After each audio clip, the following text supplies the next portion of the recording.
आवाज लगे भी अच्छा का बुढ़वा सब खराब छे हो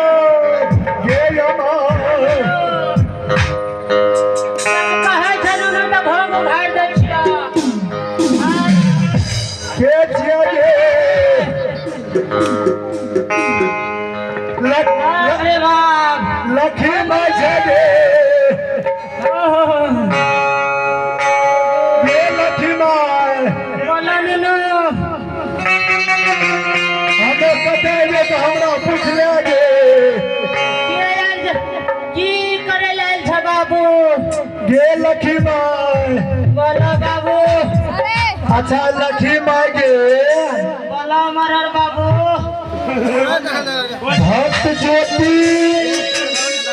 अलो घूर के कि नहीं अलो अरे मौसी क्यों रे मौसी कौन बात पूछे छै मरर हे हो नुनु हो अभी तक तो नहीं एलै यार नहीं एले तो 12 बरस पूर के 3 रोज जदे ढा गेलो अयो जान सरे के गेला नुनु हेने सुने ले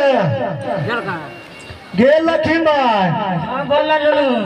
12 बरस से भक्त ज्योति के पूर गेलो यो हां हो नुनु ओकर मुक्तियो यार करे बे कि अजीब बात कहो तो बुढ़वा गाय बेरल कर भले बुढ़ारी आ गेले हेलो तोरो बुढ़ारी एता ने त कहता की त टुट्टा बुढ़वा हाँ हेलो ले जे पुरस्कार आए हैं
हाल जी